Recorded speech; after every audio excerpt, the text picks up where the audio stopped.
Let's move on to the lungs. The majority of children who come in ill tend to come in with a respiratory problem.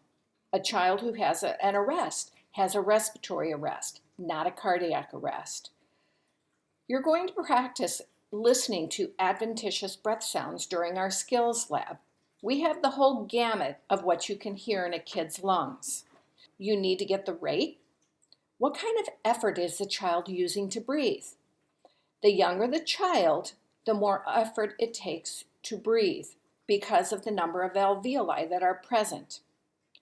So when a child is really working hard to breathe, they may not be able to talk and breathe at the same time. They may be positioning themselves in a tripod position, leaning forward, because that's the only way they can get air into their lungs. They can have nasal flaring. They can have retractions, and so you need to actually look at the kid's chest. Are they having supraclavicular, intercostal, subcostal, suprasternal retractions? Are they using their belly? Are they having what we call abdominal pulling to try and suck air in? When you look at the picture on the upper right, this is an example of nasal flaring. So you can see how the nares flare out. So the abdomen, what we're looking for here is, are they complaining of pain? And if they are, that's the last place that you want to examine. So tell them you're going to touch, but you're not going to touch the place that's painful. So you need to ask them, point where it is. You can have them hold your hand so that you actually can do the assessment. So listen for bowel sounds first. Very important in your post-op patients. Are they distended? Do they have organomegaly? And what we're talking about here is, do they have a large liver, which is hepatomegaly, or do they have a large spleen, which is splenomegaly?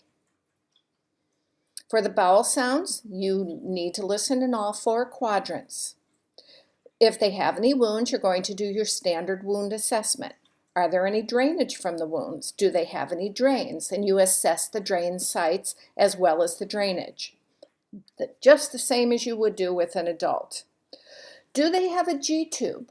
If so, what does the site look like? So the newer G-tube is going to be a new wound. It's going to be red. You're going to see a little purulent drainage around it. That's perfectly normal because it's a foreign body. But we're going to be taking care of some children who've had a G-tube since they were newborns. And they have a very well-healed tract for their G-tube. And they really shouldn't have any problems whatsoever. We also need to palpate the abdomen for masses. So you do a light palpation, but you can't just put your hand on the belly and say bing, bing, bing, and you're barely even pushing in and say, there's no mass. You have to actually put some pressure.